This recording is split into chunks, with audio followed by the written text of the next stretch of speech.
बहुत समय पहले की बात है। एक छोटे से गांव सुखपुर में गोपाल नाम का एक गरीब किसान रहता था। उसका परिवार बहुत छोटा था। उसकी एक ही बेटी थी जिसका नाम रोशनी था।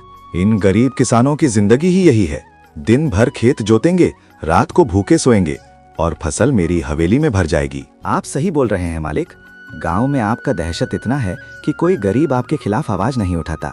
गांव में आपकी चालाकी और बुद्धि के मार के कारण सभी गरीब अपना घुटना टेक देते हैं। तो तुम्हें क्या लगता है बंशी, मेरी चालाकी के आगे कौन इस गांव में है जो मुझसे शर्त लगाए?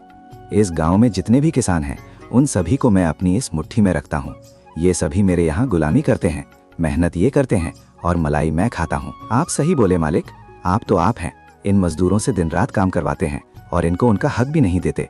इससे मुझे ये साफ पता चलता है कि आप इस गांव के बादशाह हैं। चलिए मालिक, अब अपने महल चलते हैं। मैं इनको खेत में अच्छे से काम करने को बोल कर आता हूँ। राजेश सिंह को अपनी जायदाद और बुद्धि का बहुत ही घमंड था। वो मजबूर और बेबस किसानों को सताता था। उसके पास जितनी भी किसान मजदूरी करते थे उनको सही सही पैसा नहीं देता था। इस वजह से पूरे किसान उससे काफी परेशान थे। अरे मोहन भाई, सेठ तो बहुत ही निर्दयी है। हम लोग इतनी मेहनत करते हैं, समय पर फसल उगाकर उनको देते हैं, फिर भी वो हमें पूरे पैसे नहीं देते हैं। आखिर भगवान हमें गरीब ही क्यों बनाए? मेहनत करके भी अपने परिवार के लिए 2 वक्त की रोटी नहीं जुटा पाए तो लालच है हम पर। लेकिन भैया, इसमें आपकी या मेरी गलती क्या है? हम तो पूरी मेहनत करते हैं और उस मेहनत का फल भी अच्छे होते हैं। लेकिन सेठ बेईमान है। वो अपनी पावर का इस्तेमाल करके सारा मजदूरी का पैसा खुद खा जाते हैं और हमें दुत्कार कर भगा देते हैं। क्या हमारी गलती यही है कि हम गरीब हैं? अगर ये सच है तो मैं ऊपर बैठे भगवान से यही कहूँगा कि हे भगवान, अगर मेरे बच्चों का हक की रोटी किसी ने खाया है तो उसे कभी चैन से मत, जिन्हें देना है इसका हिसाब ज़रूर लेना। बेचारे गांव के किसान चाहकर भी कुछ नहीं कर सकते थे, क्योंकि सेठ उनके सामने ऐसी ऐसी शर्तें रखता कि बेचारे भोले भाले गांव वाले उसमें फंस जाते थे। कोई भी मजदूर उससे खेत ठेके पर लेता तो सेठ उसे एक शर्त पर देता था। ठीक है, मैं तुम्हें खेत ठेके पर दे दूंगा, लेकिन मेरी कुछ शर्तें हैं जो तुम्हें माननी होंगी। वहाँ रामू के घर के सामने 6 कट्ठे का जमीन है, उसमें तुम खेती करो, लेकिन जो भी फसल होगी उसका आधा हिस्सा मैं रखूंगा। चाहे मुझे जिधर से भी लेना पड़े, वो मेरी मर्जी होगी। ठीक है सेठ जी, मुझे आपकी शर्त मंजूर है। मनोहर भोला था। वो सेठ की चाल समझ नहीं पाता और शर्त मंजूर कर लेता है। इसी गांव में गोपाल अपनी बेटी के साथ रहता था। वो बूढ़ा हो चुका था। उसका कोई संतान नहीं था सिवाय रोशनी के। गोपाल का एक ही सपना था कि कैसे भी करके उसकी बेटी पढ़ लिख कर एक अच्छी इंसान बने, ताकि वो बेबस गांव वालों की मदद कर सके। बेटी, कुछ भी हो जाए, मैं मर ही क्यों ना जाऊं, लेकिन तुम अपनी पढ़ाई बीच में छोड़कर कभी नहीं आओगी। ये तुम्हें मेरी कसम है। पिछले बार मेरी थोड़ी सी तबीयत खराब क्या हुई कि तुम अपनी पढ़ाई छोड़कर चली आई, लेकिन इस बार नहीं रोशनी बेटी, इस बार तो मेरा सपना पूरा करके ही आओगी। आप चिंता मत कीजिए पिताजी, मैं इस बार अपनी पढ़ाई पूरी करके ही आऊंगी। बस आप अपना आशीर्वाद मुझ पर बनाए रखना, ताकि मैं हर मुश्किल का सामना कर सकूं। रोशनी अपने पिता से आशीर्वाद लेती है और पढ़ाई पूरी करने शहर चली जाती है। गोपाल का रोशनी के अलावा और कोई संतान नहीं था, इसलिए रोशनी को जाने का गम उसे बहुत सता रहा था। लेकिन गोपाल अपने दिल पर पत्थर रखकर रोशनी को शहर भेजता है। चलो, भगवान की कृपा से रोशनी अच्छे से शहर पहुंच गई। अब मुझे कोई चिंता नहीं। लेकिन उसे शहर भेजने में मेरा सारा पैसा खत्म हो गया है। अब राशन पानी कैसे होगा? एक काम करता हूँ, सेठ जी के पास जाता हूँ, वो कोई ना कोई काम तो जरूर दे देंगे।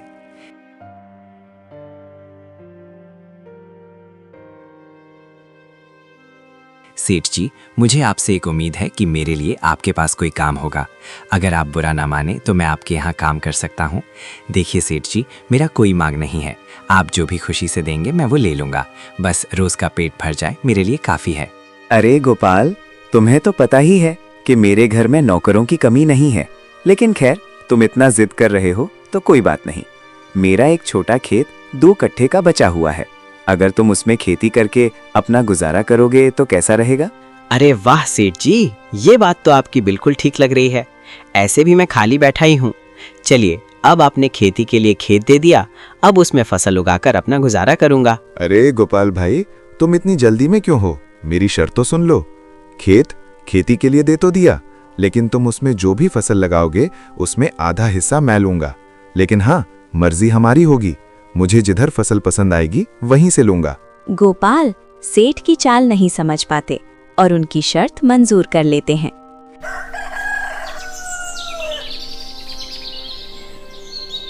अगली सुबह होते ही गोपाल कुदाल उठाकर खेतों में काम करने चले जाते हैं। चलो, मालिक से खेत ठेके पर ले तो लिया है, लेकिन बिना मेहनत के फसल कैसे होगी। मेरा शरीर भी कमजोर हो गया है, लेकिन कोई बात नहीं, जितना बन पड़ेगा उतना मेहनत करूंगा। इतना कहकर गोपाल कुदाल चलाने लगता है। उसका शरीर कमजोर था, लेकिन बेटी के खातिर उसने मेहनत करना भी सीख जाता है। देखते ही देखते समय बीत जाता है और गोपाल के खेत में फसल लहलहा रही थी। पहली बार खेती और इतना फसल देखकर गोपाल बहुत खुश होता है। अरे वाह भगवान, आपकी कृपा से मैंने खेती की और देखो तो फसल भी काफी अच्छी हुई है। चलो जल्दी से इसे काटकर आधा फसल सेठ जी को और आधा फसल मैं रख लेता हूँ। अरे मालिक, आप यहाँ चैन से बैठे हैं और गोपाल वहाँ फसल काटने की तैयारी भी शुरू कर दी है और मैंने सुना है उसकी फसल सबसे अच्छी हुई है। चलिए मालिक, नहीं तो गोपाल फसल काटकर रख ना ले। चलो चलो बंशी, जल्दी से चलो, वरना गोपाल अपना दिमाग लगाने लगेगा। राजेश सिंह और उसका नौकर बंशी दोनों अपने खेतों की ओर दौड़कर जाने लगते हैं, क्योंकि गोपाल का फसल तैयार हो चुका था। आज फिर ये लोग एक गरीब को बेवकूफ बनाने वाले थे। अरे मालिक, आप आ गए। अभी मैं आपको ही बुलाने वाला था। देखिए तो, मेरे खेत में इतना फसल हुआ कि पूछो मत। अनाज आपके सामने है, अब आप इसका आधा हिस्सा ले लो और आधा हिस्सा मुझे दे दो। अरे गोपाल, तुमने फसल क्यों काटा? तुम्हें शायद मेरी शर्त याद नहीं थी क्या? मैंने बोला था कि आधा हिस्सा मुझे जिधर से पसंद आएगा उधर से लूंगा, लेकिन तुमने मेरे साथ धोखा किया। अब मुझे तुमसे ज्यादा अनाज लेना होगा। राजेश सिंह एक नंबर का बेईमान सेठ था। वो कैसे भी करके गरीब मजबूर किसान को बेवकूफ बनाकर सारा अच्छा अनाज लेकर चला जाता है और गोपाल को 2 बोरी अनाज दे देता है।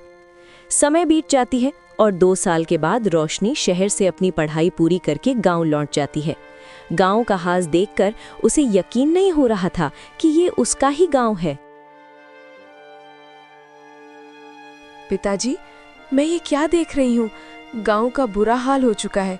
जहाँ देख रही हूँ किसान लोग परेशान उदास बैठे हैं। आखिर क्या हुआ पिताजी? आपका चेहरा भी काफी उदास है। आखिर बात क्या है? मुझे सच्चाई बताइए पिताजी। अरे रोशनी बेटी, क्या बताऊं। इस गांव में एक राजेश सिंह नाम का सेठ है जो हर किसान को अपनी बुद्धि और चालाकी से बेवकूफ बनाकर सारा अनाज ले लेता है और गरीब मजबूर किसान को खराब सड़ी फसल दे देता है। उसे शर्त लगाने की बहुत शौक है। ऐसी ऐसी शर्त किसानों से लगाता है कि बेचारे भोले भाले किसान उसमें फंस जाते हैं। मैं भी पिछले बार उसके झांसे में आ गया था। आप चिंता मत कीजिए पिताजी, मैं आ गई हूँ। अब इस सेठ को एक पढ़ी लिखी लड़की से मुकाबला होगा। सारे किसानों को बेवकूफ बनाने का बदला मैं लूंगी। रोशनी अब पढ़ लिख कर तेज हो चुकी थी। गांव वालों को सताना उसे बहुत बुरा लग रहा था। रोशनी अब शपथ ले चुकी थी कि सेठ को सबक सिखाना है।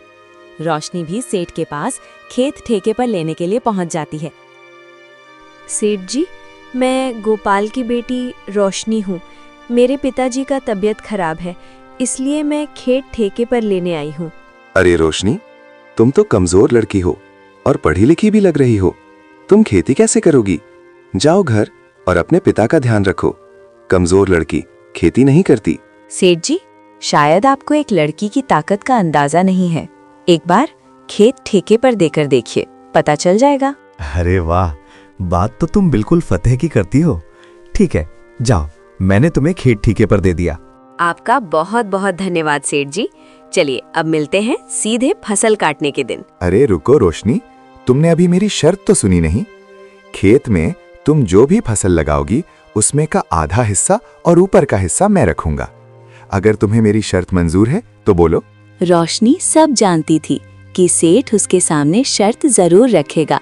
रोशनी हाँ कह देती है और सीधा घर चली आती है। अगले दिन से ही रोशनी और उसके पिता खेत में जोर शोर से काम चालू कर देते हैं।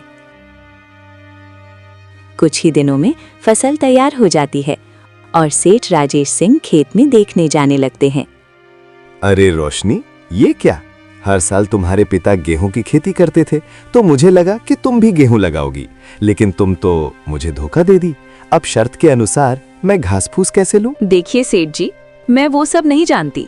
आप शर्त ही कुछ ऐसे रखे थे कि मजबूरन मुझे आलू की खेती करनी पड़ी। अब आपको अपनी शर्त के अनुसार घास फूस लेना पड़ेगा। मैं इसमें कुछ नहीं कर सकती। रोशनी बहुत ही चालाक थी। उसे पता था कि आलू नीचे होता है और सेठ की शर्त के अनुसार नीचे का सारा हिस्सा उसे मिल जाएगा और ऊपर का घास फूस कंजूस सेठ को।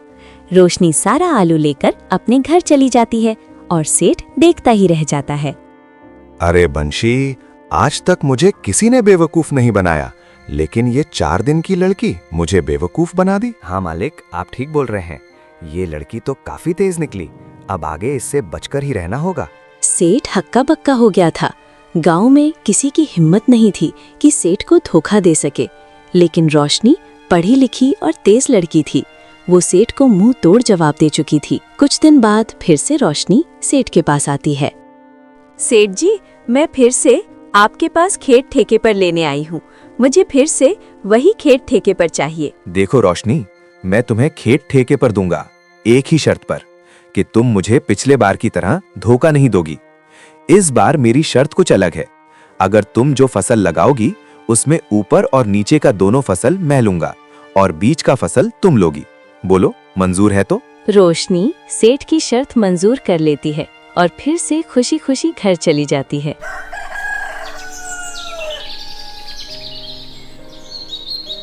सुबह होते ही रोशनी और उसके पिता दोनों खेत में फसल लगाने के लिए खेत को तैयार करने लगते हैं।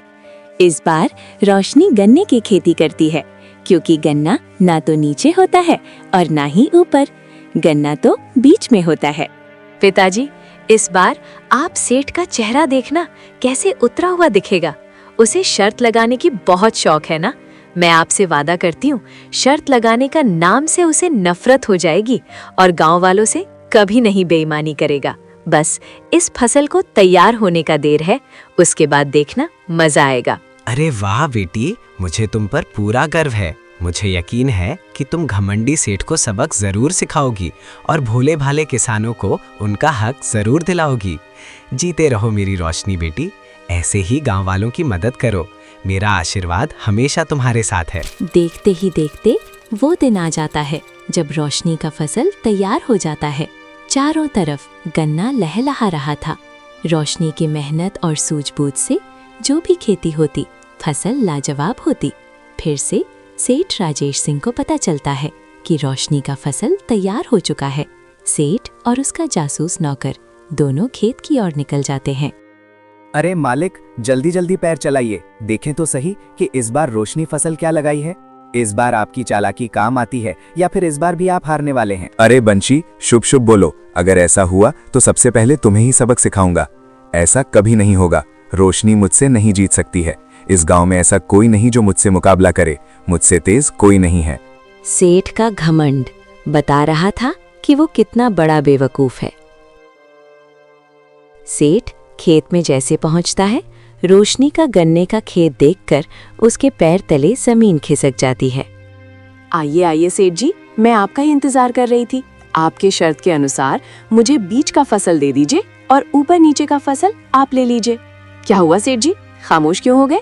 आपको बहुत शौक था ना शर्त लगाने का, अब क्या हुआ? सेठ को मानो एक सदमा लग गया हो। अब उसे समझ नहीं आ रहा था कि वो क्या बोले। एक लड़की से हारने की वजह से उसकी बोलती बंद हो चुकी थी। मालिक, ये रोशनी तो आपसे भी 2 कदम आगे निकली। आप बुरा ना माने तो मैं एक बात कहना चाहता हूँ। रोशनी के आगे आप अपनी गलती स्वीकार कर लीजिए। मुझे लगता है कि आप पिछले जितने किसानों के साथ बेईमानी किए हैं, उसी का भगवान हमसे बदला ले रहे हैं। अगर मेरी बात माने तो ये सब करना आज से बंद कर दीजिए, नहीं तो हम लोग अभी इतना ही बर्बाद हुए हैं। कहीं ऐसा ना हो कि भगवान हमसे सारी जायदाद ही छीन ले। तुम ठीक कह रहे हो बंशी, मुझे भी कुछ ऐसा ही लगता है, क्योंकि इस गांव में ऐसा कोई नहीं था जो मुझसे चालाकी कर सके। लेकिन भगवान रोशनी को हमारे बीच भेज दिए ताकि वो मुझे सुधार सके। रोशनी, मुझे माफ कर दो। मुझे मेरी गलती का एहसास हो गया है। मैं ये वादा करता हूँ कि आज के बाद से मैं किसी गांव के किसानों के साथ ऐसी शर्त नहीं लगाऊंगा जिसमें उनका घाटा हो, और मैं उनको पूरा हक का पैसा दूंगा। कभी बेईमानी नहीं करूंगा। बस तुम मुझे बख्श दो। देखिए सेठ जी, मुझे आपसे कोई जाती दुश्मनी तो नहीं थी, लेकिन आप गरीब गांव वालों को सताते थे, यही मुझे अच्छा नहीं लगता था। अगर आपको अपनी गलती का एहसास हो गया है तो माफ़ी मुझसे नहीं बल्कि उन्हीं गांव वालों से मांगिए जिनको आप बेवकूफ़ बनाकर खूब पैसे छापे। आज रोशनी की सूझबूझ से एक घमंडी सेठ गलत रास्ते से सही रास्ते पर आया। सेठ उन सभी गांव वालों से माफ़ी मांगता है जिनको वो बेवकूफ़ बनाकर पैसे कमाता था। सभी गांव के किसान रोशनी से बहुत खुश होते हैं। अरे वाह गोपाल भैया, आपकी बेटी रोशनी तो काफी तेज और चालाक है।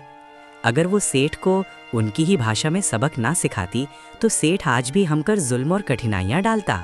वाह रोशनी बेटी, आज तुम्हारी पढ़ाई हम गांव वालों के काम आई। खुश रहो रोशनी बेटी। तो इस तरह रोशनी ने अपने गांव वालों को मुसीबत में भी साथ दिया और कंजूस बेईमान सेठ को अच्छा सबक सिखाया। तो दोस्तों, हमें इस कहानी से ये सीख मिलती है कि अगर कोई इंसान अपनी बुद्धि और दिमाग का सही इस्तेमाल करे तो ऐसे कितने भी राजेश सिंह को वो धूल चटा सकता है। इसीलिए हमें हार मानने की बजाय एक बार मुकाबला कर लेना चाहिए। धन्यवाद।